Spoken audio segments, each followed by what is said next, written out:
Buenas, en el capítulo de hoy de Dos Cafés para Deportistas tengo conmigo a un chaval que le da por subirse a las paredes de forma loca, rápida, increíblemente rápida. Para que te hagas una idea, o sea, cómo de rápida va, es que ya su prueba no va en modo de segundos, va a décimas, incluso te diría centésimas o milésimas. Eric Noya, ¿cómo estás? Muy buenas noches, Javi. Muy bien, encantado de estar aquí. De verdad, muchas gracias por la invitación. Gracias por esa introducción, me encantó. Rara. Sobre todo me encantó la parte de sube paredes como loco. Esa es la que más me gusta. Van escalando como loco. Muy bien, es buena definición. Es un poco así. Te hubiera podido presentar como que tienes algunas medallas a nivel mundial, toda la pesca, pero he pensado que la gente iba a visualizar. Exacto, justo, me gusta, en verdad, me ha molado mucho. Tío, Eric, te lo tengo que preguntar. ¿Cómo te defines tú? O sea, ¿quién es Eric Noya más allá de un chaval que escala por las paredes a mucha velocidad? Qué buena pregunta. Mira, creo que eso me define hoy bastante. O sea, creo que Eric Noya, o sea, imagínate, vivo en un centro de alto rendimiento y me dedico profesionalmente a escalar por paredes lo más rápido que puedo. Y lo vengo haciendo además, quizás no siempre muy rápido, pero vengo escalando desde que tengo 8 años. O sea, ya puedo decir que la mayor parte de mi vida ha sido más moneándome, por así decirlo, que la verdad que caminando. Qué heavy. Sí. Desde los 8 años, ¿cómo llega la escalada a ti? Porque no es un deporte clásico, tradicional. Cuéntame un poquito, porque... Sí, es curioso. A mí me gusta romantizar mucho mi encuentro con la escalada y me gusta pensar que fue amor a primera vista, sobre todo porque nace de mí, no hubo ninguna influencia familiar o de algún amigo. La primera vez que escalé fue en el cumpleaños de una persona del colegio. Okay. Fui a La Roca en las Cuevas del Indio en Caracas, ¿vale? Eso es una roca en Caracas. Y me encantó. Yo venía de hacer natación y claro, ya tenía, digamos, bagaje deportivo y me resultó muy fácil la escalada. Me sentía además seguro y eso fue muy diferente con el resto de compañeros, ¿no? Ellos tenían mucha más timidez, ¿sabes? Yo me sentí como pez en el agua, ¿vale? En la roca. Exacto, pero en el extremo opuesto. Okay. Y bueno, me quedé con eso y me gustó, ¿vale? Pero eso fue un día aleatorio, un cumpleaños puntual, donde, digamos, fue mi primer encuentro con el deporte. Pero yo no vivía en Caracas capital, sino en San Antonio de los Altos, que es una ciudad dormitorio de Caracas, como a media hora, ¿vale? Y ahí existe, había, pero no todavía hay, un pequeño rocódromo muy modesto, que es el muro de escalada de La Morita, así se llama la urbanización, y al ser residentes de ese pueblo, de San Antonio, un día mi mamá, para evitar tráfico, tomamos otro camino, un atajo, yo pasé por enfrente de ese pequeño rocódromo y se me iluminaron los ojos. Me acordé de esa vez que había ido a escalar, me acordé de las... Le dije a mi mamá, yo quiero practicar eso, o sea, eso me llama la atención, me gusta. También tenía esa parte de aventura, ¿no? De explorar, de hacer cosas nuevas, La mayoría de mis compañeros en Venezuela pues o querían eso, hacer béisbol, fútbol, y yo los practiqué también, me encantaban, el básquet también, pero sí es verdad que hacer cosas muy fuera de lo común, en ese momento además la escalada era un deporte extremo, hoy en día es un deporte de riesgos controlados, pero en ese entonces todavía teníamos la tilde de deporte extremo, exacto, y eso a mí me atraía aún más todavía, y le dije a mi mamá, mira, sabes, yo quiero hacer eso. Mi mamá, además que le tiene miedo a las alturas, me dijo, chaval, o sea... Pobrecilla. Sí, tío, buah. Las mamás... Ostras, ¿cómo sufrir? Mami, te quiero mucho, de verdad, gracias. Lo siento por todo lo que te he hecho pasar. Pero bueno, estuve detrás de ella porque le parecía muy loco escalar, porfa, méteme a escalar, tal. Y me dijo, bueno, vale, has insistido suficiente, me has dado la turra lo suficiente como para tener que llevarte. Me llevó y una de las cosas que más me encantó de la escalada es que al ser un deporte individual, piensa que venía del mundo de la natación, súper competitivo, tal, al ser un deporte aquí también individual y que todo el mundo tenía el mismo objetivo de llegar a la cima, el pie de vía me ayudó un montón. Entonces, por primera vez me encontré en un deporte donde todo el mundo me animaba, donde todo el mundo vela por tu éxito. Y eso me parece muy, muy guapo, tío. Me parece muy, muy bonito. Y en el fondo siento que todos los deportes procuran eso, pero muchas veces en el camino se pierde. Y eso me encantó, me atrapó. Me gustó mucho la movida alternativa que había en mi grupo de amigos. Me gustó mucho la gente que conocí en ese entonces, que hoy en día, bueno, son mis mejores amigos. Es lo que yo considero como mi familia. Están al mismo nivel que esas personas del colegio, ¿sabes? Que esos amigos de antes del colegio. Brutal. Sí. Y ya puedes acceder a la newsletter del podcast de Dos Cafés para Deportistas. 1, es totalmente gratis. 2, simplemente por entrar a la newsletter que tienes en el enlace de la descripción, te voy a enviar al momento una guía totalmente gratuita de los mejores suplementos para deportistas, cómo tomarlos, en qué situaciones y toda la pesca. Así que sepas que puedes acceder ya. Cada sábado a las 10 de la mañana hablaremos un poquito de los puntos claves del capítulo, del podcast que hayamos tenido esta semana, contenido complementario, libros, pelis que te puedan ayudar a mejorar y mejorar tanto como deportista como también a los nutris y profesionales de la nutrición, que sé que me escucháis muchas veces. Seguimos con el capítulo de hoy. A los 8 años empiezas a escalar, pero a escalar el primer día en roca, luego en un rocódromo de allí directamente en la urbanización. Sí. Pero ahora estás haciendo escalada de velocidad. Yo conozco un poquito, pero me encantaría que para la gente que nos está escuchando nos expliques un poquito qué es esto de la escalada de velocidad, porque es para todos igual. Vale, sí, perfecto. Pues mira, la explicación es muy sencilla, ¿no? Consiste en subir una pared de un grado de dificultad de 6B+, lo más rápido que se pueda, ¿sí? Si me permites aquí extenderme un poco para... Lo que tú quieras, tío. Esta charla es contigo, pues un poco de historia, ¿vale? Siempre existieron, cuando empezó la Federación Internacional de Escalada, ¿vale? Siempre existieron 3 modalidades dentro del mundo de la competición, ¿vale? O sea, fuera de la roca. Todo normalmente indoor. Que son la cuerda o dificultad, que es la prueba de resistencia, el boulder, ¿vale? Que es la prueba, digamos, problemas de escalada, y luego velocidad, ¿ok? Que es la prueba de rapidez, de fuerza, de potencia, el que suba más rápido. Entonces, anteriormente, como la prueba de bloque y la prueba de dificultad eran vías a vista. Eso quiere decir que nos cambiaban el circuito, por así decirlo, cada vez que íbamos a competir, ¿ok? ¿Qué pasa? Que la Federación Internacional empieza a hacer lobby para hacer un deporte olímpico. Y en esas primeras reuniones con el Comité Olímpico Internacional le preguntan sobre la prueba de velocidad que tienen. Claro, al COI le llamaba muchísimo la atención esa prueba. Y le preguntan que cuál es el récord de escalada de velocidad. Y ahí la federación no tenía respuesta. Y le explican, mira, no, es que cada vez que hay una compe, los atletas tienen que ir a una zona de aislamiento donde ellos no pueden ver a qué pared se van a enfrentar. Y el COI le dice, vale, pues para una prueba de velocidad en los Juegos Olímpicos, olvídate. Entonces allí se estableció una ruta homologada oficial, que es la que conocemos hoy en día. ¿Sí? Entonces eso es importante que el televidente sepa, que cuando hablamos de escalada de velocidad en competición es eso que nosotros vemos en la tele, que es igual en todo el mundo y que no cambia por esto que acabo de explicar.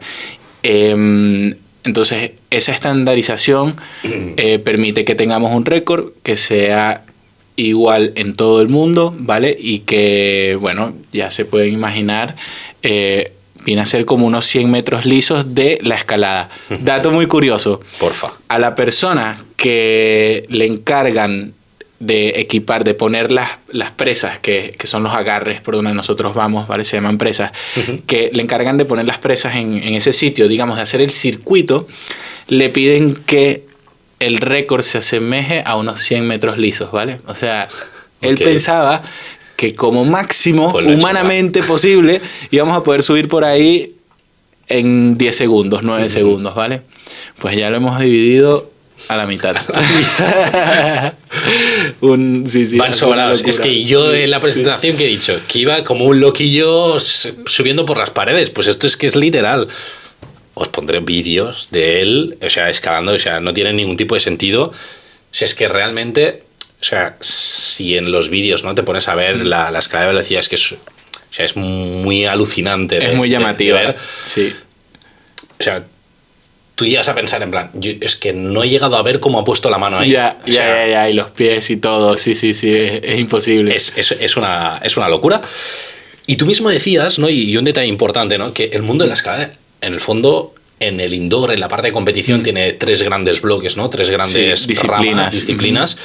Pero luego, fuera de lo que es el indoor, tiene también que si roca, que si solo, no solo, ¿no? Con cuerda, no cuerda. Justo. A vista, no vista, ¿no? Sí, tiene un montón de modalidades. ¿Podrías hacer como un poquito de comentarios y general de las que existen, sobre todo para los que no conocen el mundo de la escalada, que digan, ostras, yo es que solo conocía esta y esta, pero también existe todo esto? Claro. Mira, voy a hacer una comparación, ¿vale? Porque así es muy fácil de entender. Me gusta. La escalada hoy en día es como la natación, ¿vale? Tenemos un medio natural que se presta idóneo para la práctica deportiva, que en este caso puede ser la natación, pues ir a una playa, ir a cualquier río, ¿no? Estamos en contacto con la naturaleza y dependemos de la natación para muchas cosas, pues en la escalada pasa igual. Y luego tienes la parte indoor, que es, bueno, somos personas que vivimos en ciudad, queremos practicar deporte y nos vamos a una piscina, ¿vale? Como forma lúdica, forma de, además, bienestar y de salud. Pues en la escalada pasa exactamente lo mismo. Hoy en día hemos logrado masificar dentro de las ciudades el deporte, producto de los avances tecnológicos, de los avances de los materiales de construcción, etcétera, etcétera, etcétera. Pero, como bien dices, hay una parte más conectada a la naturaleza, una parte más fuera de la ciudad, ¿vale? Que es, bueno, la escalada en roca.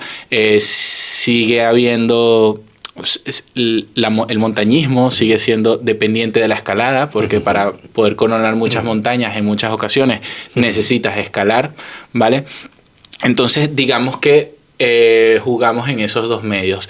A mí eso me gusta mucho, es una comparación que me gusta mucho porque, bueno, la natación es un deporte que ya es tradicional, ¿vale? Dentro de los juegos y dentro de la sociedad. Total. Y me hace pensar que por también la escalada tener un medio así parecido, pues que podamos llegar a, o que en un futuro seamos igual de relevantes que la natación hoy en día.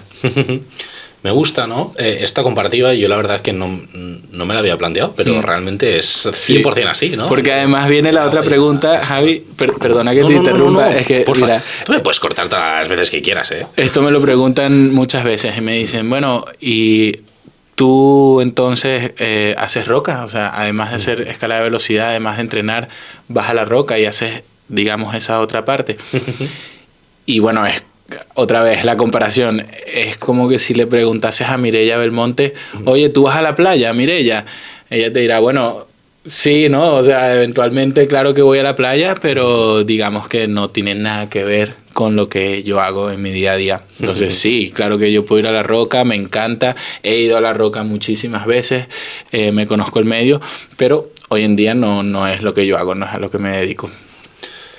Muchísimas gracias, porque yo creo que así, o sea, la gente va a visualizar y entender mucho más, ¿no? Sobre todo porque relacionado un poquito con esto y luego me gustaría que entremos también un poco, ¿no? En mucha mitificación, ¿no? De los riesgos, ¿no? Que hay veces que puede tener los diferentes tipos de escalada, ¿no? Sí. Sobre todo porque en una disciplina como la vuestra, realmente antes lo has comentado, ¿no? Es un riesgo muy controlado, ¿no? Que a la gente de, escalada, es que se pueden matar. Pues es que la probabilidad de matarse, o sea, es tan baja, ¿no? Sí. Que incluso la probabilidad, ¿no? Lo charlaba el otro día con un escalador también, que es mucho más fácil lesionarte muy fuerte en el fútbol porque te dan una patada. Justo. Que en la escalada, que, o sea, vas a hacer un descuelgue, te quedas fijo y lo máximo que te puede pasar es que te des un golpecito, ¿no? Justo. Entonces, que muchas veces está como la escalada como algo súper mega peligroso en muchos casos, ¿no? Pero hay mucha parte de escalada controlada y me gustaría que también lo comentemos porque creo que hay mucha movida con todo este show. Claro, pues mira, sí, es curioso. A ver, como te digo, desde hace años se trabaja en el tema de la seguridad, sobre todo porque, imagínate, en una compe que ocurre un accidente, eso no puede suceder, ¿vale? Entonces, de hecho, recuerdo cuando era chaval que ese fue el primer paso que dio la federación, ¿vale? Para seguir en negociaciones con el COI. Lograr convencer a la sociedad de que somos un deporte de riesgos controlados. O sea, literalmente esa es la cuña que tiene nuestro deporte, ¿vale? Y es un renglón por debajo a deportes extremos, ¿ok? Y bueno, pienso que es un deporte en el que puedes arriesgar mucho, ¿vale? Y lo vemos, está pasando. Puedes llegar a la fama por el nivel de riesgo que tú asumes, pero que también te da la oportunidad de ser igual de seguro a volar.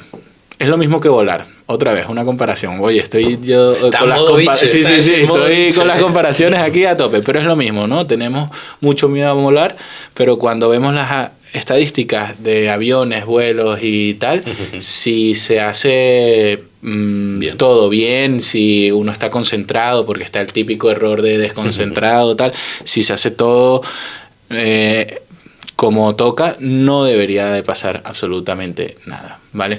No estamos exentos a los accidentes, pero yo creo que eso, aunque te levantes del sofá, te puedes torcer un tobillo, un pie, pero sí, o sea, bueno, yo con todos los años que llevo en el alto rendimiento me he lesionado muy poco.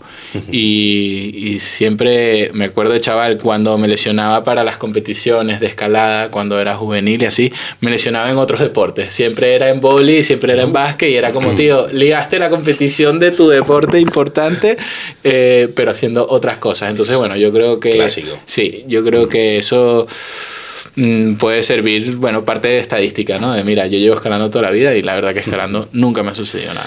La verdad es que estoy muy contento porque en este capítulo he conseguido traer a un colaborador que la verdad que muy top, porque al final es una empresa que además conozco, que tengo como mucho cariño, ¿no? Y que en este caso me gusta definirla con 3 palabras, ¿no? Y es seguridad, gamificación e historia. Wow. Es una empresa que se llama Leadcore y me gustaría abrir como una pequeña sección como de 3 puntos, un poquito como para cada una de estas 3 palabras, ¿no? Y es, claro, al final la escalada hablábamos, ¿no? De esta seguridad, de esta confianza en los sistemas, ¿no? Sí. En la cuerda, en el arnés, en los seguros, incluso en las presas, en todo, ¿no? Lo que rodea, pero a la vez también, ostras, vemos que hay muchos usuarios amateur que quizá, pues, tienen accidentes o porque no sea tan... o porque no sea tan bien, o porque no han revisado, o porque no tienen el material correctamente, ¿no? Y me encantaría saber un poquito, en tu caso, cómo es este proceso de atarse antes de escalar. Y es importante también tenerlo en cuenta. Wow, esta es una pregunta interesante y curiosa, porque todavía es un tema debatible. O sea, cuando nos sentamos en el CAR, en el Centro de Alto Rendimiento, a comer, es algo que aún nosotros mismos nos preguntamos, ¿no? ¿Y por qué? O sea, ¿por qué yo de las miles, me gustaría saber si de las millones de veces que yo he ido a escalar, por qué a mí, ostras, no recuerdo ni una sola vez que se me haya olvidado ponerme el mosquetón? Pero hay usuarios que sí les ha sucedido, hay personas que sí es verdad que cometen errores tan básicos por desconcentración que llegan a ser válidos, porque no se puede juzgar, ¿no? O sea, cada uno puede estar en un nivel cuando estamos haciendo una acción o en otros. Entonces yo puedo entender que a alguien se le olvide ponerse el mosquetón. ¿Por qué a mí nunca me ha pasado? Voy a tocar madera. No tengo una respuesta para eso, pero he automatizado mucho el pillar el mosquetón y ponérmelo al arnés. He automatizado mucho, creo, la sensación de por ejemplo, tengo unos tics, creo, de cuando me voy a acercar a la pared, que incluyen la seguridad. Por ejemplo, llevo la cuerda siempre al lado derecho de mi hombro. Entonces, cuando yo me pongo el mosquetón, me pongo la cuerda aquí en la derecha. Entonces, si yo directamente no siento que estoy poniéndome nada a la derecha, no te pones. Estoy saliendo mi rutina y con lo cual ahí ya saltaría una alarma. Entonces, creo que mi caso es seguir una rutina, ¿vale? que me permite llegar a ese punto de seguridad. También es verdad que mi modalidad no tenemos que hacer nada en cuanto a tema de seguridad. Solo poner un mosquetón muy sencillo en un anillo ventral y ya. En las otras pero modalidades... si no lo pones, se te lía, ¿eh? Claro. O sea, sí, es que sí. No, porque, y pasa, ha pasado. Claro, porque tú te vas a descolgar. Sí. O sea, eso pasa, ¿no? Y aquí va un poquito, porque al final yo estaba seguro de que a ti no te pasaba. Estaba 100% seguro. Sí. Por esta mecánica, ¿no? Por el claro, el trabajo. Y ya no solo eso, sino porque todo tu foco está en eso. Sí. ¿No? En cambio, en una persona amateur, a mí me da la sensación, ¿eh? Y esa es mi teoría, no me hagáis caso. Pero mi teoría es esto, ¿no? Y una persona amateur, que quizá escala 2-3 días a la semana, claro, es que quizá está pensando en si ha puesto la lavadora o su movida en el trabajo. Sí. Y tú estás para entrenar, ¿no? Claro. Tú estás muy foco, ¿no? Totalmente. Y precisamente por esto, cuando estuvimos hablando con Lizcor, ¿no? Me decían, es que claro, nosotros tenemos un sistema que te verifica que estés enganchado. Sí. Y si no estás enganchado, que no puede te dice empezar, que no, alerta, claro. tal, no sé qué, y digo, ostras, está brutal, porque claro, para personas como vosotros que ya lo tenéis tan automatizado, es que no va a pasar, o la probabilidad de que pase es muy, muy baja, ¿no? Como decías con los compañeros, pero claro, ostras, en rocódromos en los que va todo el mundo a escalar, la probabilidad, ¿no? de accidentes, que pueden ser más o menos graves, porque quizá no es tan grave en algunos casos, ¿no?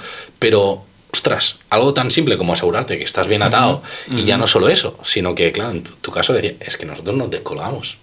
Claro. Y luego ahí hay un bloqueo, ¿no? Claro. En este caso, pues también te da esta seguridad de que, hay un bloqueo correcto, que me encantaría que explicar sobre eso. Todo lo que es seguridad para nosotros es sinónimo de crecimiento. Siempre que la escalada pueda ser segura, vamos a tener muchos más adeptos, vamos a tener personas practicando nuestro deporte. Entonces, todos estos temas para mí son avances para nosotros. Entonces, claro que es importantísimo que tengamos este tipo de sistemas. Como te digo, lo peor que nos puede pasar es no terminar de quitarnos ese mote o esa forma de llamarnos de ser un deporte de riesgos, ¿no? O sea, la idea es que cuando hablemos de escalada, nuestras abuelitas, ellas estén contentas diciendo, claro que sí, nieto, anda a practicar ese deporte que yo sé que no va a pasar nada. ¿Qué haces haciendo fútbol, tío? Ajá, exactamente. Entonces, este tipo de avances tecnológicos, pues, obviamente que ayudan a que quedemos mejor parados. Entonces, yo ese tipo de cosas las procuro mucho. Mira, el caso del autobilay, autoasegurador, como se conoce aquí en España. Ese avance tecnológico es el que permite masificar el deporte en la ciudad.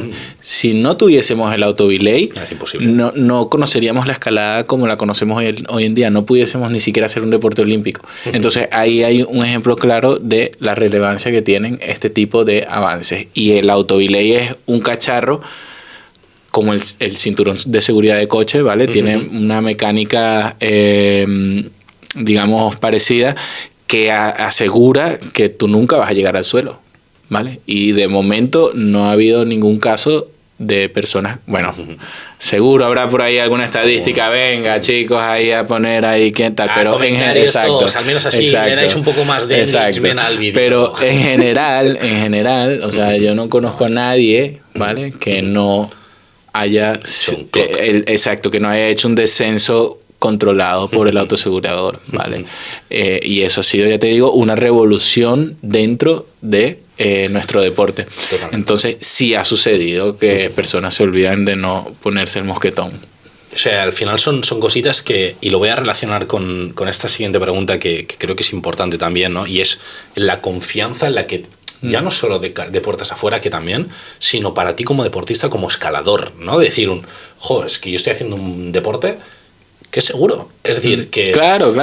Sí, que es que no tengo que estar pensando, ostras, ¿lo he hecho bien o no? No, pam, me avisa. O pam, ostras, es que me caigo, me suelan manos, me he resbalado, he hecho mal un agarre, lo que sea, no me voy a matar. Nada. O sea, plan, flow y disfrute, ¿no? Sí, claro. Disfrute en el amateur y en vosotros poder ir a la centésima. Exacto. Que ahora hablaremos. Y aquí Justo. es donde quería hilarlo, porque es que el otro día subiste un reel que te voy a lo aprovechar. viste, ¿no? Es que me encantó, tío. Me encantó. Ir a verlo, por favor. Darme amor. No les cuesta nada. Porque además, yo cuando antes hacía atletismo, hacía 100 metros y me sentí súper identificado. Claro. Al final es un reel en el que tú mismo, ¿no?, diferencias los tiempos entre 2021 y 2025 obviamente en la misma pared, ¿no? En el que en 2021 estabas en 5 segundos 7 décimas y en 2025 en 5 segundos 0,4. Correcto. Y decías, todo el esfuerzo, ¿no? Resumo todo el esfuerzo de entrenos a muerte, tal, todo el esfuerzo por 0,66 segundos, ¿no? Entonces, claro, es que es un facto. Sí, es facto. Es así. Y relacionado un poquito con esto, claro, estos de Lizcore, claro, metían también, ¿no?, dentro de la plataforma, ¿no?, una aplicación a modo gamificación, ¿no?, que te permite tanto irte motivando más para conseguir retos, escalar más horas, tal, pero también registrar tiempos, ir viendo cada vez cómo vas mejorando y poder analizar, exacto, la data, ¿no? Entonces, claro, en casos como el tuyo, ¿qué uso le das a estas métricas, este feedback para poder progresar e ir a la centésima o a la décima? Bueno, todos estos datos, por supuesto, que ayudan a profesionalizar la disciplina lo máximo posible. O sea, la velocidad, si vemos la historia del récord de velocidad, vemos que hay un avance vertiginoso, que el récord se está modificando constantemente. A cada rato se va bajando el récord, a cada rato. Y muy diferente a otros deportes. Y entonces surgió la pregunta, ¿por qué? ¿Qué está pasando en la escalada de velocidad que estamos tumbando el récord como si fuese fácil eso? Pues claro, se le ha metido tecnología, ¿vale? Somos ese primer deporte, no quiero decir primer deporte, pero digamos que somos un deporte que hemos sentido la ola tecnológica de una manera brutal, avasallante, ¿vale? Ha permitido desarrollar la técnica, ha permitido muchas cosas y acumular data, pues ha sido obviamente primordial para eso, ¿vale? Entonces todo eso ya te digo que es profesionalizar cada vez más el deporte. Oye, entiendo que también ya profesionalizar para los que buscan eso, pero entiendo que también el hecho de retarte, enseñarte el tiempo que has hecho, ¿no? Que no tengas que estar tú con el móvil con un crono, ¿no? Sino tenerlo directamente en la pared, propiamente el rocódromo, de decir, ostras, qué bien, pues ya lo tengo registrado. A la gente en la calle, pues también picarla, ¿no? Porque al final intuyo que cuanta más base de deportista amateur hay en ese deporte, más probabilidad hay de que te salga un despuntado y te haga un récord, ¿no? Claro. Que van por ahí, ¿no? La mayoría de empresas y de empresas en sector business que buscan un poco eso, pero luego también a nivel de federaciones, claro. Y de todo, ¿no? Cuando me refiero más a la parte profesional, no me refiero a la, digamos, en la pirámide a los deportistas más de élite. No. Me refiero a que el servicio que se pueda ofrecer al cliente de escalada sea más profesional. Eso está guapo, y por supuesto que podamos motivar a toda la población a escalar independientemente del nivel que tenga, pues por supuesto que eso está genial. Agradecer evidentemente al colaborador, a Lizcore, y a cotillar también a su cuenta de Instagram, incluso si, ostras, en vuestro rocódromo no están utilizando todas estas movidas, les etiquetáis, les mencionáis, se lo compartís este capítulo del podcast, que también les gustará porque hemos traído aquí un pedazo crack aquí a charlar. Lo único que vais a tener que vigilar con los antebrazos, tío. Hemos hecho fuera de cámaras un test de antebrazo. Ese antebrazo no es ni medio normal. Ha flipado, ha flipado. Es literalmente esto, ¿eh? O sea, es más duro que la pared y que la presa, ¿eh? Junto. Vaya bicho, Antes hemos ido a la presentación del libro y le estaba diciendo de coña a Hugo que no sé, y estaba afirmando, buah, vas a tener el antebrazo criminal. Y dice... Que tiene curro, ¿eh? Que tiene curro, y ha flipado, sí. Tiene curro el Hugo.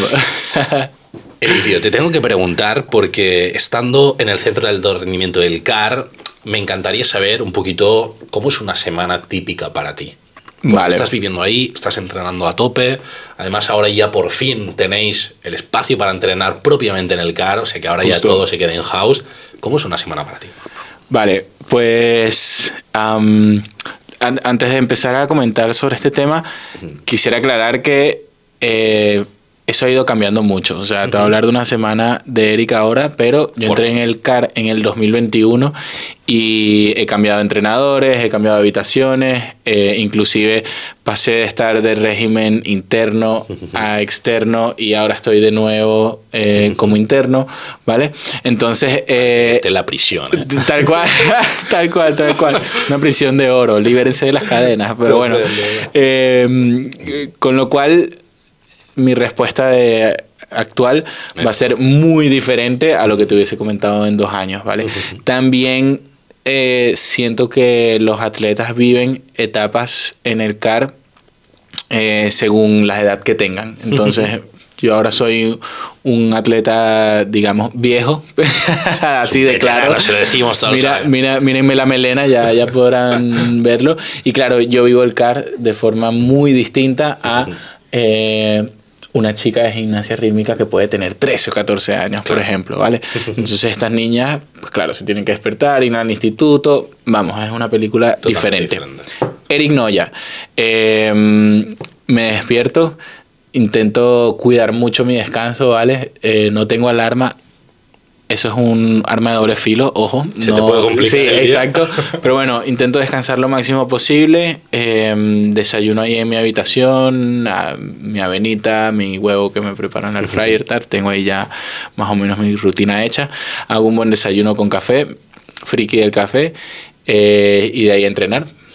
Trato de ventilar el entreno si me toca ese día lo más rápido posible o como primera tarea del día, ¿vale? Luego como ahí mismo en el CAR y luego utilizo las tardes o bien para hacer una segunda sesión si corresponde, o para hacer cualquier otra tarea. Actualmente estoy cursando una formación profesional, desarrollo de aplicaciones multiplataformas. También soy miembro de la Comisión de Atletas de la Federación Internacional, entonces muchas veces me toca hacer reuniones. Llevo una marca de ropa, que es esta, Gurús. Luego le metemos ahí la descripción. Todos, todos a comprar. Estáis obligados. Tal cual. Además que estamos sacando ahora, vamos a sacar, mejor dicho, unos diseños muy chulos, así que pendientes. Todos. Ojo. Luego les etiquetamos en Instagram. Vale, genial. Y entonces, bueno... Normalmente las tardes bastante ocupadas y luego sí es verdad que intento usar muchos recursos del CAR. Por ejemplo, me encanta ir a la sauna por las tardes. Hay jacuzzis también de agua fría o agua caliente para hacer contrastes.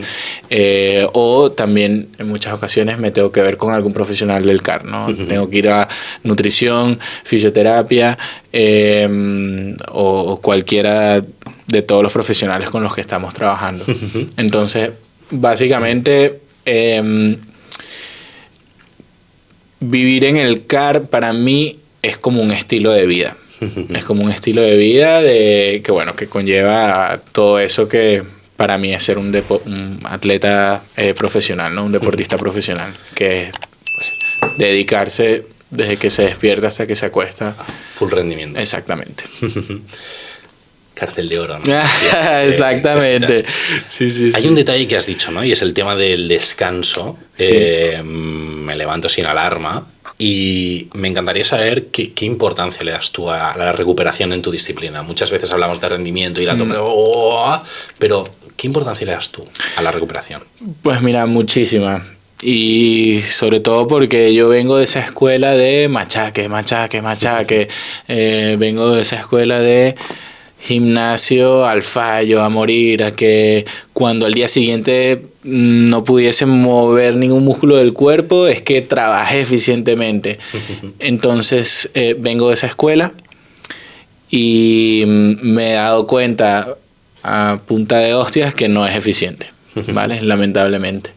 Y hoy en día, pues el descanso es una de las cosas más importantes y una de las cosas que más cuido.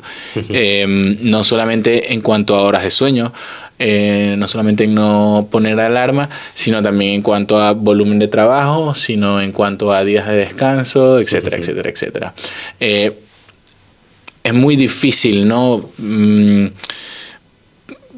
Saber o pensar en un volumen de trabajo de entrenamiento cuando luego hay un volumen de trabajo general por las cosas que uno hace en el día a día, ¿vale? Entonces, ahora tengo la experiencia suficiente para saber que entrené fuerte y aún encima después tengo que hacer tareas, tengo reuniones, tengo que hacer un montón de movidas. Eso también es volumen. Totalmente. ¿Vale? Sobre todo... Exacto, eso también es volumen. Y aprender eso para mí ha sido todo un proceso, ha sido parte del camino. Entonces, ¿cómo dirías tú que valoras ahora el descanso para Eric Noya? Pues importantísimo. Me gusta, sobre todo me gusta esto que referencias, ¿no? Que el descanso ya no solo es a nivel físico, sino también de cabeza, ¿no? Que muchas veces no nos damos cuenta y todo. Va sumando. Sí. Hay un detalle que antes hemos medio pasado cuando charlábamos fuera cámaras, que veníamos por aquí, y te he dicho, te lo voy a preguntar, y es el tema de la composición corporal en escalada, ¿no? Sí. Creo que la estadística, vamos, es irrefutable. Es un deporte en el que hay mucho trastorno de la conducta alimentaria a raíz del peso. Sí. Y es que también es cierto que el peso es algo súper determinante en vuestras disciplinas, ¿no? Sí.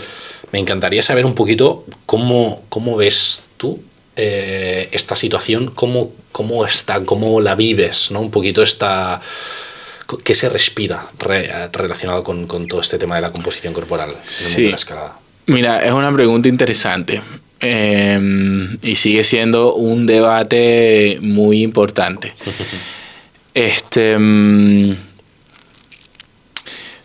Pienso que es parte del deporte, tío. O sea, es complicado ponerse a uno o el otro lado de la balanza. Es parte del deporte y por eso en el caso de la disciplina además que yo practico, algunos continentes tienen ventaja sobre otros por digamos esa parte fenotípica.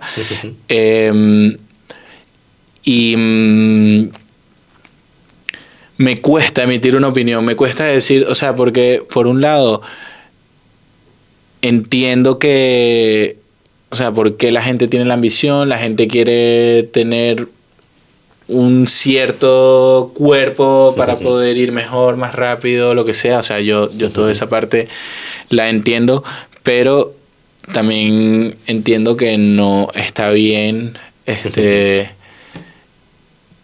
llegar a ciertos extremos, que es lo que está sucediendo. Pero bueno, si uno quiere ser profesional, si yo quiero vivir de esto, también tengo que llegar a cierto nivel, tengo que hacer unos resultados en competición, tengo que tal. Tenemos un problema estructural como que para mí es muy relacionado con el machaque, ¿no? Con lo del gimnasio, tal. Pues hay un problema en el que no comer, ser delgado es mejor, rindes más, Entonces todo eso pues entra en tu cabeza y yo me he visto en una situación de ponerme a un límite extremo que hoy en día miro hacia atrás y digo, esto no estuvo bien, esto fue un error y no lo haría jamás. Sin embargo, ha sido parte de mi proceso, ha sido parte de mi camino. Y hoy en día, pues ya lo entiendo y además lo admito. Y la realidad es que mi cuerpo no es el perfecto para la modalidad que practico. Sin embargo, bueno, también me quedo con que no ha sido una limitación, ¿vale? Y ese también es mi mensaje para el resto de personas que están allí, que sí es verdad que hay unas tendencias y unas cosas que te lo ponen más fácil, pero bueno, que también uno por testarudo puede hacer cosas muy bonitas, ¿no? Totalmente. Y entonces, por eso te digo que es complicado hablar del tema de la alimentación, porque en algún momento yo fui lo suficientemente ambicioso. Y tú me decías en ese momento, oye, Eric, pero lo que estás haciendo está mal. Ya, bueno, pero tú no eres el que está... Claro, y no solo eso, tú no eres el que te está jugando tu sueldo de un año. Soy yo el que me estoy jugando el sueldo de un año en un evento, ¿vale? Puede que a mí me rente dejar de comer una semana acorde para poder subir más rápido y embolsillarme lo que me va a permitir estar un año de entreno. Es complicado. Completamente. ¿No? En ese sentido, pues yo creo que si tenemos una mejor estabilidad social, pues se nos ocurre menos llegar a esos límites. ¿A qué me refiero? Bueno, si el atleta está más educado, si el atleta tiene mejores ingresos, si el atleta tiene una situación familiar, de amigos, de un entorno muy favorable, ¿vale? Las personas no deciden llegar a esos límites, ¿vale? O no es tan fácil. Entonces, yo creo que son muchas cosas. Son muchísimas cosas. A mí me gusta que lo comentes, sobre todo porque yo como nutricionista deportivo nos han llegado muchos casos y yo con algunos deportistas preparando juegos, preparando competiciones de alto nivel... Bueno, hemos tenido que hacer muchas cosas que no son salud. Sí. Y cuando estás hablando de alto rendimiento, hay veces que no todo es salud. Porque hay mucha actividad física y mucho tal, y mucha exigencia, ¿no? Para según qué pruebas, según qué situaciones, ¿no? Paralelamente, mi opinión, me encantaría saber la opinión de la gente, también un poquito, ¿no? Hasta qué punto estarían ellos dispuestos a exprimirse para llegar a eso, ya no tanto a ganar o no ganar, sino como muy bien decías, ¿no? Pues quizá al sueldo de todo un año. Claro. Para conseguirlo, ¿no? Decir bajo, todo y a muerte, ¿no? Mi opinión es que, claro, sí a bajar mucho, a estar muy finos. Ahora, con la cantidad justa de energía, como para no lesionarte y poder tener energía para tirar a tope, ¿no? Porque me he encontrado mucho deportista, incluso algún escalador, ¿no? Que tendía a bajar mucho, pero luego empiezan a arrastrar lesiones o me empieza a costar recuperar más, o imagínate en la velocidad, ¿no? Pero es que me falta el chute para poder tirar, ¿no? Y que en tu caso es pura fosfocreatina, o sea, que no llega ni al carbohidrato, ¿no? Sí, pero tal cual. A la que empiezas a calentar, pum, ya empiezas a consumir, ¿no? Y claro, cuando llegamos al punto de bajar tanto, el rendimiento empieza a bajar, ¿no? Entonces aquí, con personas de alto nivel, ¿no? Es ver dónde está la curva personal, ¿no? Y aquí no es tanto el valor genérico, hablando mal y con todo mi cariño para gente que hace investigación de mierda, ¿no? Porque me da una referencia que está muy bien, pero para mí es importante entender, Eric Noya, dónde está su pico, ¿no? De estar muy fino, pero a veces estar en su puto prime competitivo. Claro. ¿No? Por eso, cuando me hacías la pregunta, constantemente te decía, me cuesta darte una respuesta. Sí. Porque al final, lo que... A ver, al final lo que pasa es que yo siento que he sido mi propia universidad, ¿vale? Y he ido testando, he ido probando a carne propia muchísimas cosas con la alimentación, y eso me ha llevado, como bien dices, a las conclusiones de qué es lo óptimo para Eric Noya. Y yo ahora sí te puedo decir, en estos últimos campeonatos del mundo tuve que tirar de todo mi conocimiento para poder obtener el resultado que obtuve, y ahora sí te puedo decir que entiendo mucho mejor qué cosas necesita Eric para estar en su prime. Me alegro un montón. Hay algo que antes comentábamos y parece una tontería o parecía como un ejemplo random. Ahora estamos en un punto, o estás en un punto, yo por suerte no, en el que te puedes jugar tu sueldo de todo un año en una competición, ¿no? Sí. ¿Cómo gestionas esta presión a día de hoy? No sé. Es una locura. A ver, creo que no lo gestiono, en verdad. Voy ahí con las que te conté de corbata, ¿vale? Y sencillamente me presento y lo hago lo mejor que puedo y ya está. A ver, eso fue un resumen del resumen del resumen. Pero sí es verdad que es difícil de gestionar. Últimamente he trabajado mucho con psicólogos deportivos, ¿vale? Para poder relajarme y poder estar a un nivel de concentración, sobre todo porque mi modalidad así lo exige. Y eso ha sido un cambio radical para bien en mi performance. Eso ha incluido pues mucho mindfulness, mucha meditación, muchísima relajación, ¿vale? Y todo eso entrenarlo, ¿vale? Para que luego vayas a la compe y puedas ejecutarlo bien. Para la modalidad de velocidad esto es muy, muy, muy significativo. O sea, el tema de cómo está nuestro sistema nervioso central es fundamental en la disciplina que yo practico. Entonces, ahí nos influye absolutamente todo, los niveles de estrés, de sueño, qué has comido, qué no has comido.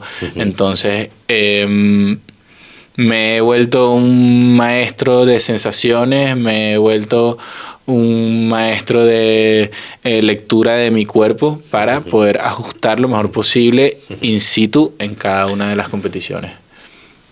Hay una cosa que yo no voy a poder vivir nunca y nadie, probablemente los que nos está escuchando o muy poquitos de los que están escuchando van a poder vivir nunca, ¿no? Y es escalar esa pared probablemente en menos de 5, que me encantará que lo hagas en nada, ¿no? Pero en este 504 que me encantaría subirme y meterme dentro de tu cabeza y que nos puedas hacer una explicación de ¿te has asegurado? Vale. Estás ya para competir. Sí. Estás ya ahí, tienes la pared delante, te has asegurado, lo tienes todo listo. Te quedan escasos 10 segundos antes de empezar a bocinazo y empezar. Vale. ¿Qué hay en tu cabeza? ¿Qué sientes? ¿Qué piensas? Vale, pues mira, qué buena pregunta. Vale, con la respuesta anterior, una de las cosas que sí quisiera resaltar es que aunque vaya a psicólogos y haya aprendido a relajarme y aunque tenga todos esos recursos, previo a la compe, mi día a día o un mes antes, los niveles de estrés son súper, súper elevados. O sea, en resumidas cuentas, yo sé que yo voy a las compes a cagarme. Y perdonar la expresión, pero eso es así. Y es lo que he trabajado con los psicólogos. O sea, ya sabemos de antemano que tú vas ahí a sufrir unos picos de estrés súper importantes y que seas quien seas, o sea, tienes que ser súper humano para no sentir estrés. Entonces, básicamente lo que tratamos es de controlar esos picos de estrés. Con lo cual, te podrás imaginar la locura que hay aquí en esas situaciones, ¿vale? Ahí puede haber de todo, ¿sí?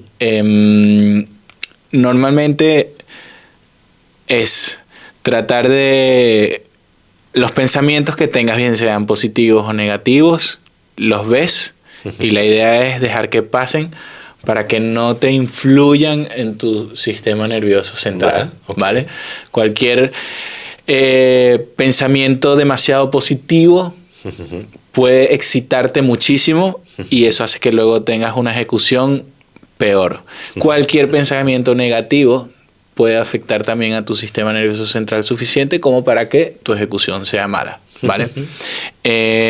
Entonces, al final es una lucha interna constantemente para evitar pensamientos que te exalten o que te inhiban, ¿vale?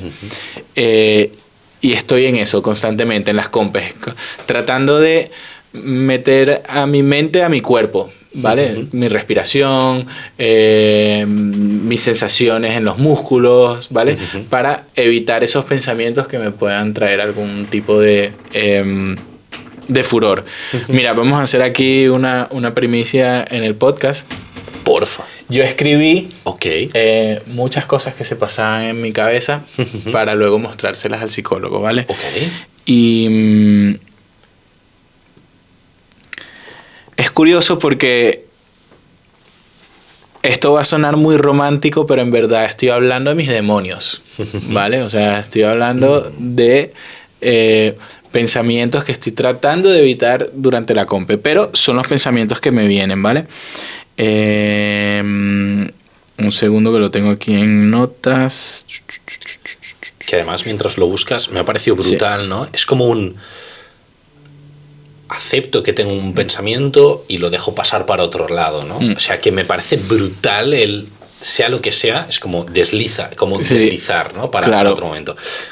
Antes de seguir con el podcast, te recuerdo que si quieres mejorar tu rendimiento, darle un pasito más allá a tu nutrición y evidentemente explotar salud, composición corporal y evidentemente tu rendimiento, puedes reservar una llamada gratuita con nosotros en el enlace de abajo en la descripción y nos cuentas tu caso, nos explicas tus objetivos, qué te gustaría conseguir y nos ponemos a trabajar en tu nutrición para que explotes al máximo. Así que nada, deportista, te vemos ahí y le damos muchísima caña a tu nutrición. Seguimos con el podcast. Muy budista eso, además, muy budista. Cuéntanos. Mira, aquí tengo... estos son flashes, ¿no? Que se vienen a mi cabeza. Venga, vamos que tú puedes. ¿Y si fallo? Puedes fallar. No vas a fallar. Son campeonatos. La suerte está a tu favor. There is no try, only do. Se termina todo. No pasa nada. Ya resolverás. De peores has salido. No hay nada que perder. Nada que perder.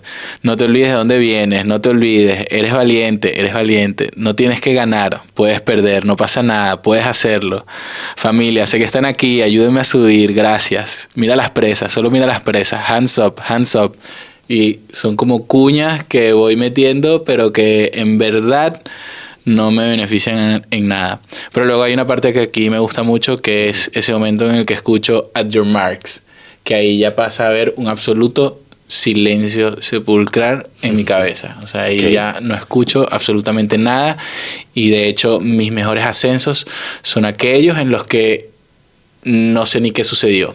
Que mi cuerpo va ejecutando la acción absolutamente sola, llego arriba y ya está. ¿Pueden haber micropensamientos? Sí, pero son muy asustadizos para mí porque normalmente me llevan al error. Por ejemplo, voy bien, me equivoco. Voy de puta madre, perdón por la expresión, pero no. O aquí tengo que apretar, empiezo a ir entonces más a trompicones. Entonces, cuando el nivel de estrés es exageradamente muy alto, estoy demasiado concentrado en la acción y es muy difícil que vengan pensamientos. Y si vienen pensamientos, no son nada positivos. Normalmente o tengo que aguantar ahí como un verdadero para no equivocarme, o son un error sin lugar a duda. Me lo ibas diciendo, piel de gallina real, me parece brutal. Y justo tenía una pregunta para hacerte y me la has respondido. Vale. De cuando estás en la pared, sí. O sea, si tu cuerpo va solo, ¿no? Y sí, ¿no? Sí, va solo, o sea, completamente yo automático. Que iba solo, ¿no? Sí. Pero es que no te da tiempo y más tan rápido y tal, ¿no? Y me parece brutal, ¿no? El hecho de decir, te vienen cosas, que no es lo ideal, pero nos vienen cosas, pero a la que hay en listos, ¿no? Claro. Es como go. Silencio. Y aquí es silencio. Déjate ir, déjate fluir, sí, todo innato, memoria muscular a muerte. Tope, tal cual. Hay veces que no he ni siquiera discernido qué he visto. O sea, no te puedo ni siquiera asegurar qué fue lo que vi, qué presas, cómo las vi, nada. O sea, sería brutal un día, ¿sabes? Hay algunas gafas, no de cámara, sino que detectan lo que miran tus ojos. Sí, sería súper guapo, sería genial. Totalmente capaz de hacerlo, ojos cerrados, increíblemente rápido. A ver, yo he escalado esa pared con los ojos cerrados, ya lo he hecho, claro, pero, o sea, con los ojos abiertos, o sea, ¿dónde apunto? Porque yo me las imagino así, o incluso quizás te cierran los ojos y llego arriba, ¿no? O sea, me parece espectacular, tío. Lo estuve trabajando también con el psicólogo, de hecho, con Pep Font, y teníamos, o tenemos, digamos, 3 puntos visuales muy claves para mí y de resto más ningún otro. Es que tampoco hace falta, o sea, cuando ya te la sabes, ya te la sabes. Sí. Y aparte de aquí, justo. Brutal, tío, me encanta, tío, me encanta. Hay una pregunta que se la hago a todos los deportistas y es, ¿qué es el éxito para ti? ¿Qué es el éxito para mí? Muy buena pregunta. ¿Qué es el éxito para Eric Noya? Bueno, yo creo que para mí las personas exitosas son aquellas que, son felices. Creo que eso sería una bonita forma de definir el éxito. La búsqueda de la felicidad sin tener que fastidiar a nadie. Creo que también una forma de mostrar éxito es cómo te enfrentas a la vida según las situaciones que se te presenten. Y creo que seguir viviendo con felicidad, con alegría, con ganas, a pesar de muchas cosas chungas que te hayan podido pasar, muchas cosas que se te escapan de las manos, yo qué sé, emigrar de un país, por ejemplo, y a pesar de todas esas cosas, seguir sonriendo. Yo creo que eso es una forma importante de éxito y de avance, sobre todo aquí arriba. Totalmente. Pero bueno, muy complicado, no sé, creo que como el río, ¿no? La piedra, cuando el agua pasa sobre esa piedra, la piedra nunca va a ser la misma cada segundo. Pues si me preguntas mañana qué es el éxito, seguro les diré otra cosa. Me parece súper divertido que todos le preguntéis por Instagram cada día. ¿Te imaginas? Te van a matar, ¿eh? Hoy, ¿qué es el éxito para ti? Pues hoy es mandar a todo el mundo. ¿Por qué? Nada, que va. Ese día estuvo bueno. Me encanta. Algún día yo creo que haré como un recap del éxito de cada uno, ¿no? Porque cada persona me responde algo totalmente diferente. Qué guay. Y yo animo, ¿no?, a la gente también a que comente qué es el éxito para ellos hoy, ¿no? Un poquito por lo que decías. Sobre todo, incluso porque hay alguien que escuchará tu reflexión y dirá, ostras, es que yo quizá no me la había planteado así, ¿no? Pues le sumo una palabra más, ¿no? O un poquito más a esa descripción o a esa definición y que entre todos, ¿no?, vayamos construyendo un poquito el éxito de cada uno, ¿no? Porque hay muchas veces que me pasa y digo, ostras, me ha gustado esto que ha dicho, me lo quedo, ¿no? Te lo copio, me lo incorporo, que creo que al final es un poquito lo que busco, ¿no? Antes hablábamos, ¿no?, de por qué hacía esto cuando empecé, pues un poquito por esto, ¿no? Ostras, porque hay pequeñas frases, pequeños ideas, ¿no?, que tú lo piensas y dices, hostia, esto lo quiero incorporar en mi día a día, ¿no? Y me hace un poquito mejor, ¿no? Y pues mira, qué guay que lo menciones, porque justo me pasó hoy en la presentación del libro que hablábamos de Hugo, eso mismo que acabas de mencionar. Hugo dijo unas palabras que, mira, pudiese meter eso dentro de la definición de éxito actual, y es la capacidad de reconocer de Hugo del éxito de otras personas fuera de los resultados que hayan tenido, ¿vale? En este caso de deportistas, me pareció muy bonito que él reconociera la vida más allá del resultado de los atletas. Eso está muy guay. Brutal, sí. Y me marcó porque, bueno, el que es un periodista deportivo que se dedica a ver la vida de los deportistas y tal, pues me parece muy chulo y me siento identificado por muchas cosas que me han sucedido en mi vida. Así que muy guay. Hay una cosa que no hemos hablado demasiado, porque al final tiempo limitado y en nada vamos a tener que dejarle ir, que ya al final es tarde. Y es que, claro, tú naciste en Caracas. Sí. Y ahora estás aquí. Sí.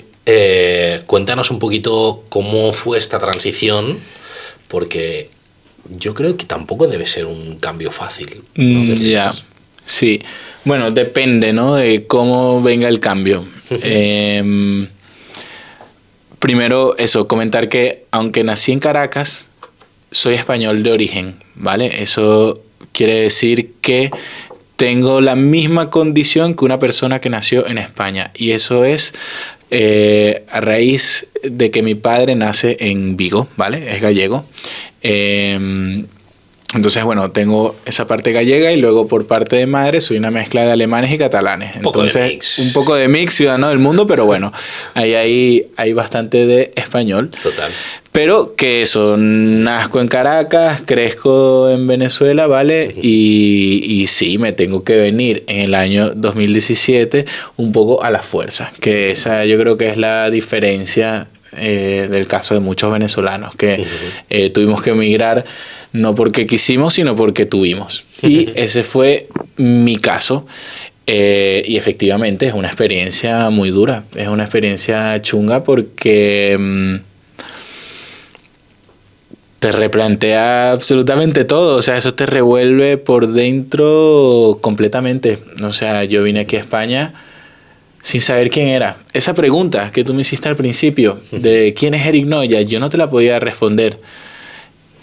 Vale que las competiciones me generan ansiedad, estrés y muchas cosas chungas, pero eso sí que me daba miedo. No saber quién era, no poderme definir. Venir de un sitio donde era alguien, ¿sabes? Donde había una definición de Eric Noya y de repente vas a un sitio nuevo donde todo eso se perdió. No eres nadie, no hay una definición de Eric Noya. Wow, todas esas cosas asustan un montón. Entonces, sí es verdad que hay mucha incertidumbre, dificultades económicas, angustias, la separación familiar, separación de amigos. O sea, hay un montón de traumas detrás de una inmigración forzada. Pero que ya hoy en día me gusta verlas desde el punto de vista más positivo, y es que todas esas vicisitudes me hicieron, bueno, ser lo que soy hoy en día, ¿vale? Me forjaron, me formaron, porque me tuve que enfrentar a ellas. Eso me dio muchísimo conocimiento y hoy en día, pues, lo agradezco. No se lo deseo a nadie, pero en retrospectiva positiva, pues me hace ser quien soy y eso está muy guay. Estoy orgulloso de mí por haber aguantado, estoy muy orgulloso de mí por no haberme quebrado en esos momentos tan duros. Y mira, otra forma de definir el éxito. Totalmente. Y eso también forma parte de ti. Claro, total. Y al final, la persona que eres ahora, como decías, ¿no? Ostras, te ha hecho ser como eres. Sí. Por todo lo que has vivido, sí, ¿no? Sí. Y te agradezco que lo compartas, porque estoy convencido de que hay muchas personas que pueden haber hecho un cambio muy significativo en su vida por unos motivos, por otros, que no siempre es fácil hablar de ello. Y creo que, bueno, está bien, ¿no? El también poder dar visibilidad a estas situaciones, así que te lo agradezco un montón. Hay una pregunta que me encantaría hacerte antes de acabar, que hay una pequeña sorpresita más. Muy bien. Ay, Dios mío. A ver, dispara, Javi. Y es, si mañana no pudieras volver a escalar más, ¿con qué te quedas? ¿Con qué aprendizaje te quedarías de todo este camino? Wow, me mataste. ¿Cómo que no va a poder escalar mañana? Mañana no puedes. Ya tengo el entreno aquí. Nunca más. Ya tengo el entreno puesto. No César Canales, Doc, gracias. Ya tengo el entreno, tengo que escalar mañana. No, mentira, a ver. ¿Con qué me quedo? ¿Con qué te quedas, tío? Wow, con todo. Con absolutamente todo. Yo soy escalada. O sea, es lo que hablábamos al principio. Parte de lo que soy es eso. Todas las experiencias, todas las vivencias, para mí son Eric Noya. O sea, dependo de todas esas vivencias. Pues supongo que si me quedo sin escalada, trataría de disfrutar de la memoria de ellas lo máximo que pudiese. Y bueno, ya te digo que en temas educativos te puedo decir que fue la mejor universidad que he tenido. Por eso mismo he tenido que aprender de nutrición, he tenido que aprender de psicología, he tenido que aprender de cosas físicas, ¿no? De anatomía, o como lo quieran llamar, de medicina. O sea, imagínate, además conocimiento mío, eso es muy sabroso, eso es muy rico. te llevas un montón de cosas. Muchísimas cosas, muchísimas cosas. Y si me preguntas, ¿cambiarías entonces la universidad por eso? Imposible, imposible. Yo fui a la universidad, chavales, y no se aprende igual, ya les digo yo. Esas experiencias valen oro. Totalmente, totalmente. Sí. Y además me encanta que aprendas mucho de conocerte a ti. Claro. Es una de las cosas... Sí. Esto es muy, muy, muy complicado y es algo súper valioso. Una de las cosas más bonitas, además. Eso es una de las cosas más bonitas que me llevo de la escalada. Y de seguir conociéndome, ¿eh? Porque ahora estoy en un punto en el que, bueno, por ejemplo, corrigiendo patrones motores, ¿vale? Eso es un autoconocimiento brutal que da el deporte. Pues que no importa en el nivel que tú estés, hay crecimiento siempre. Te he preguntado un montón de cosas. Hemos hablado de un montón de cosas. Un par. Siempre me gusta acabar con algo que me gusta no avisarlo, porque si no, luego os lo preparáis un montón. Y es que me puedas ahora lanzarte una pregunta, de lo que quieras. Yo te respondo. Okay. Así que, it's your moment. En plan, dale, lo que tú quieras. Moment. Quisiera saber qué fue lo primero que pensaste, que se te vino a la mente cuando viste por primera vez la escalada de velocidad o la prueba en general. ¿Están locos? Vale. Yo voy a poner el contexto. Yo lo vi... esa es muy fácil. Esa era la no habrían pruebas, pero tampoco dudas. Yo lo vi por primera vez en los Juegos. ¿En París o Tokio? Yo creo que fue... No, en Tokio. En Tokio, vale, no, Alberto. Exacto. Y... O sea, sí que es verdad que fui siguiendo toda la escalada porque al ser prueba nueva y demás tenía como mucha curiosidad. Claro. Yo soy bastante friki del deporte y dije, hostia, claro. Me curiosea, ¿no? Un poquito. Y la estuve siguiendo bastante. La escalada de velocidad fue lo que más me voló la cabeza, ¿no? Pensé, qué guay. Vaya loco. Sí. Él y todo, ¿no? Sí. Pero a la vez me transmitió como, ¡fua! Qué locos, qué precisos, qué técnicos, ¿no? Ya. Porque al final... Qué guay. Qué locos, porque a mí... Primero que a mí, a la mínima que me pongo nervioso, me sudan las manos. Entonces, ya mal. Alguna vez que me he puesto a escalar un poco, se me revientan los antebrazos. Que dices, obviamente, ponte a escalar más, porque si no esto, no lo pillas. Además, yo tengo como todo el rato, que aunque, lo he probado un montón de veces, el tirarme para atrás, no sé qué... Pero yo me cago, tío. O sea, yo soy un cagao. Entonces, claro, que pienso, están locos. Pero luego lo ves y dices... Es que es máxima seguridad. Y ya no solo eso, sino que entonces, cuando ya no solo ves una ronda, sino ves otra y otra, ya empiezas a fijarte en la técnica, en detallitos, ¿no? Cómo se ponen los pies antes de incluso de tocar la pared, en cada detalle, ¿no? Y en esa belleza de ese deporte. Y la verdad que a mí me flipó. Me flipó, guay, te lo digo sinceramente. Fue un poquito así, ¿no? Esa escalada de palabras las que tuve. Sí, están locos, pero a la vez tenéis una técnica, una locura ahí que me parece fascinante. O sea, me parece un deporte precioso porque además es... tú contigo mismo y claro. ¿no? Y además es como irte a mejorar cada día, ¿no? Pum. Y qué guay. Muy exigente. Qué guay, me gusta mucho, tío. Sí. Eso nos lo comentan bastante, que es un deporte bastante completo. Y dentro de la escalada, en las otras modalidades, las piernas, por ejemplo, no se utilizan demasiado. Y en el caso de la velocidad, sí. Y entonces, bueno, realmente... usamos cada parte del cuerpo. Yo creo que eso es una cosa muy guay. Señor, hemos hablado ahora sí. Un poquito, yo creo que todo lo que tenía por aquí... Bueno, hay más cosas. Y lo que faltó, es que aquí podemos... Hay más cosas que tenía apuntadas, pero digo, otro momento, porque es que si no, ya... O sea, me van a reclamar aquí la hora. Todos y todas estáis obligados y obligadas a seguir a este señor. Muchas gracias. A su marca de ropa. Todos tenéis que cotillear cositas por ahí, obviamente. Climb Gurus. Muy chulas las cosas que estamos sacando. Obviamente. Es la primera marca, además, que está incluyendo a la velocidad en sus diseños. Y digamos que eso nos mola muchísimo. Además de tener del resto de cosas, inclusive también de la parte más natural, de roca. O sea, estamos tocando todos los puntos. Y bueno, muy orgulloso, muy contento. climbgurus.com. Todos a bichear ahí a tope. Por mi parte, a todos, nos vemos la semana que viene con un nuevo capítulo. Agradecer evidentemente al colaborador, al Izcor, y a cotillar también a su cuenta de Instagram. Incluso si, ostras, en vuestro rocódromo no están utilizando todas estas movidas, les etiquetáis, les mencionáis, se lo compartís este capítulo del podcast, que también les gustará porque hemos traído aquí un pedazo crack aquí a charlar, pues solo faltaría. Lo compartís con todos vuestros amigos y amigas escaladores y escaladoras, y recordad que sí, la escalada es un deporte de loquillos, eso lo digo yo, pero con un nivel de seguridad controlada. Así que no panic y a escalar todos. Eso es. Un saludo. Claro que sí. La cámara es tuya, tío. Te puedes despedir como quieras. Pues, Javi, muchísimas gracias por este espacio. La verdad que me la pasé genial. Es muy importante para nosotros que se abran estos canales de comunicación, así que muchísimas gracias. Muchísimas gracias a todos los que están ahí detrás de la pantalla, detrás de los cascos, y sobre todo espero que disfruten muchísimo, ¿vale? Otra vez, muchas gracias por el espacio y el mejor de los deseos para ti y para el resto del público.